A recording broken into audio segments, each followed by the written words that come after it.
My name is Bob Borosage. I'm the co-director of the Campaign for America's Future, and I'm delighted to welcome you to Take Back America.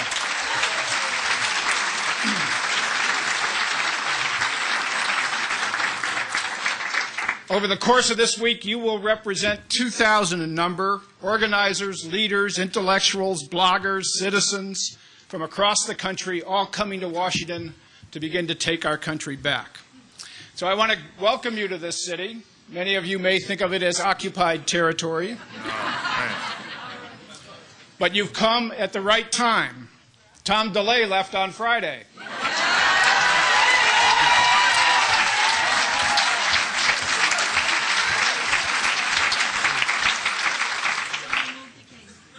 Scooter Libby's in the dock. Ken Lay and Jack Abramoff are headed to prison.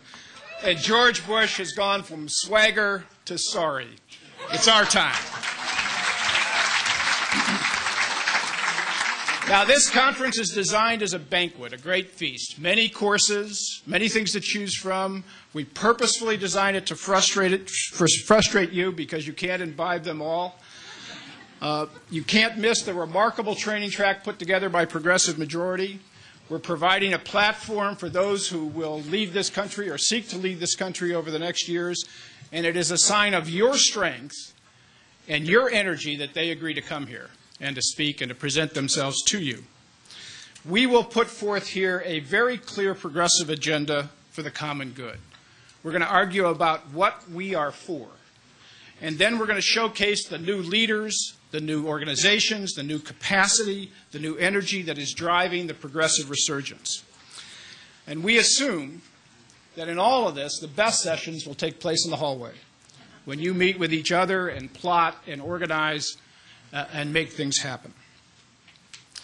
Now, this energy is urgent now, because this administration is unraveling. This president is already lame and certainly a duck. We have witnessed the collapse of the right-wing project in America.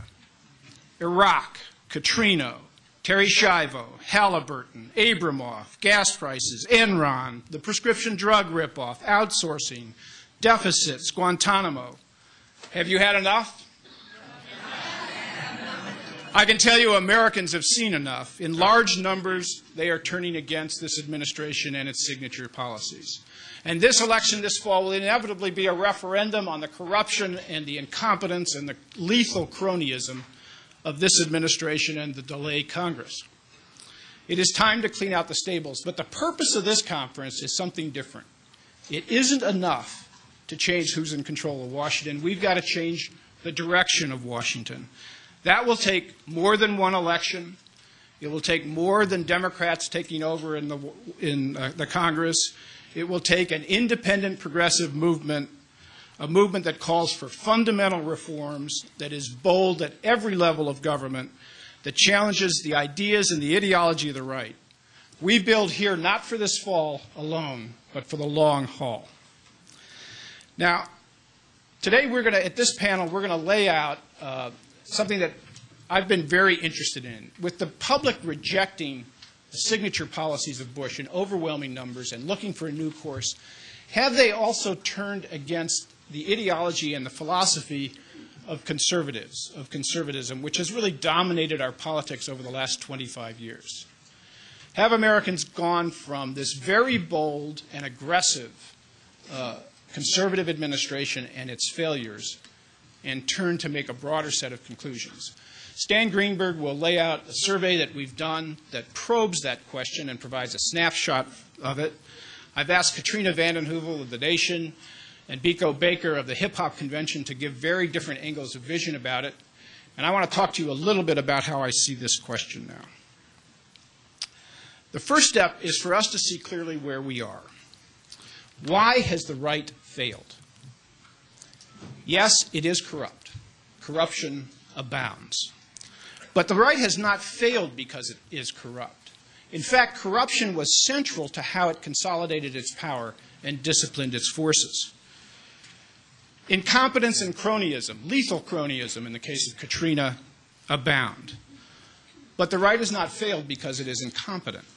In fact, incompetence serves its purpose because its purpose is to discredit the public's faith that we together can do anything through government in common purpose.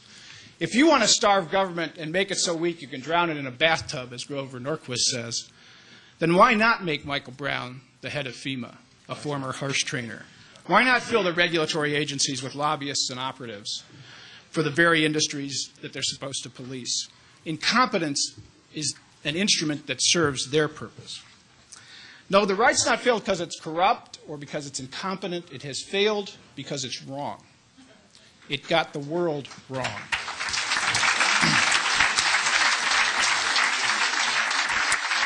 Wrong about America in the world, wrong about how to make this country prosper, wrong about how to keep us secure, wrong about how to develop the values of respect and integrity and decency that are vital to a democratic society. Let me give you an example of that. Consider Tom DeLay's junkets, many junkets, to the Marianas. He went to the Northern Marianas with Jack Abramoff. He flew first class. He played golf at the sumptuous Lau Lau Bay Golf Resort. He enjoyed the private beaches. He dined with the island's business elite. They contributed $500,000 to a Republican front, the U.S. Family Network, that DeLay helped guide, among other Republican interests. The businessmen in the Northern Marianas were buying protection. In the Marianas, which is an American protectorate, manufacturers could market textiles with a Made in the USA label, but without adhering to any U.S. labor standards. In that island, 40,000 poor Chinese guest workers, overwhelmingly young women, were imported to work 70-hour weeks, $3 an hour, packed into guarded barracks surrounded by barbed wire. The U.S. Department of Interior found that these concentration camp sweatshops were marked by forced labor, domestic servitude, sexual abuse, unprovoked violence, coerced abortions. The businessmen hired Abramoff to protect their freedom, and Abramoff brought and enlisted DeLay to that purpose. Fresh from his round of golf, Tom DeLay met with these businessmen, and he hailed them for representing, and I quote, everything that is good about what the Republican Party is trying to do in America, unquote. Think about that. Everything that is good about what the Republican Party is trying to do in America. DeLay wasn't alone. 100 conservative congressional staffers and reporters and scholars took the junket with Abramoff. They celebrated this, quote, laboratory of liberty. When conservative Republican Senator Frank Murkowski tried to impose minimum wage standards and labor standards on the island, the Heritage Foundation decried the siege of Saipan. Yes, DeLay was corrupt, but he wasn't lying. Micronesia was, as he described it, the petri dish of capitalism, the capitalism that Republicans want, one without regulation, with owners free to do what they will, and workers forced to do what they must, with the government toothless and unions crushed. That is what the good Republicans are trying to do in America. And we've seen the results with this economy. We have an economy now that works for CEOs, but not for most Americans. Top-end tax cuts, deregulation, free trade policies, the cult of the CEO. Americans are scrambling at the time when the economy is growing simply to make ends meet, with insecurity rising, with health care costs and education costs soaring, and with retirement security increasingly out of reach. And the country is weaker. It's not just that the people are hurting. Record deficits, record trade deficits that are unsustainable, growing foreign indebtedness, inequality not seen since the Gilded Age, the worst corporate crime wave ever. And if you haven't heard Bill O'Rourke lay out the extent and the scope of it, catch his presentation on Wednesday. It is staggering. A staggering public investment deficit in everything from education to alternative energy. They mortgaged the store. They squandered the money on a party for the connected, and they left our children with the bill, and we will all pay that cost. Are they corrupt? Sure, they're corrupt, but they failed because they got it wrong. That's true in foreign policy as well. What happened after 9/11? Richard Clark, the point man on terrorism, reports that Donald Rumsfeld came into his office and he said, we've got to bomb Iraq the day after 9/11. And Clark said to him, no, al-Qaeda is in Afghanistan. And Rumsfeld said, There aren't any good targets in Afghanistan. We've got to bomb Iraq. There are a lot of good targets in Iraq. And now our military is stranded in a bloody occupation in the midst of a civil war, a war that will now cost us an estimated $1 trillion, already taken over 20,000 U.S. casualties and untold Iraqi civilians, stretched our military to the breaking point, alienated our allies, fostered hatred throughout the Muslim world, and provided al-Qaeda with a recruiting boon, a training ground, and a nationalist rallying cry. And this president is now announcing that those permanent bases that he denied he was building are in fact permanent, and he plans to keep 50,000 troops in Iraq indefinitely. The right got it wrong. America can't police the globe alone. We need collective security, allies, the United Nations, law, global cooperation, all the things that the right scorned. We ought to be isolating stateless terrorists, not inflating them. This requires intelligence cooperation, aggressive police work, new efforts to engage the Muslim world. We need to rally global cooperation about the threats that the right can't even see, from global warming to our unbelievable and unsustainable trade deficits. So when you think about this moment, understand that while the attention is on their corruption, and we're going to have trials this summer, and we see the lethalness of their cronyism, the problem is they have failed because they've gotten it wrong. And Americans are now looking for a very different direction. The question is, what is that direction? There is no guarantee they then turn to a progressive direction.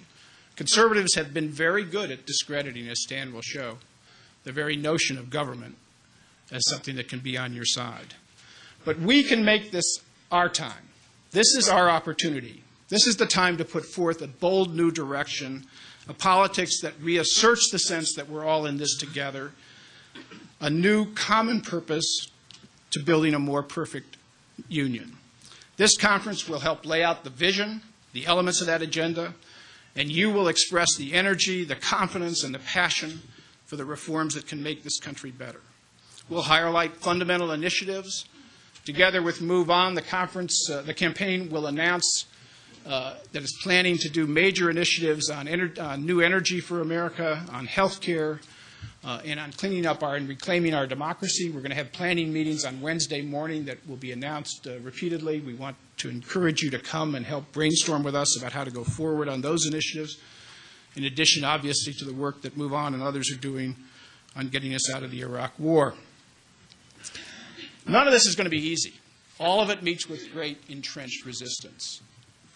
Conservatives are in power in part because they are aligned with very strong forces. You can't do national health care and not take on the insurance companies and the drug companies. You can't get to energy independence and renewable energy without taking on big oil. You can't have a sensible trade policy without taking on Wall Street and the global corporations that now control our course. And that takes reclaiming our democracy, getting big money out, mobilizing citizens to counter the power of mobilized corporate interests, reviving a sense of integrity for public service, rescuing the Constitution from an imperial president, and that's why this fall's election is so important. So that's where we are. The right had their way largely over the last years. They got it wrong. They have failed. They are everywhere in power and remarkably bankrupt. It is our time, but there is no guarantee about what comes next. We have to build it. You have the power. You have to free your own imagination from the shackles that conservatism has put on what is possible. We have to liberate ourselves from the scorn for common purpose that is fashionable in this day. This is all possible.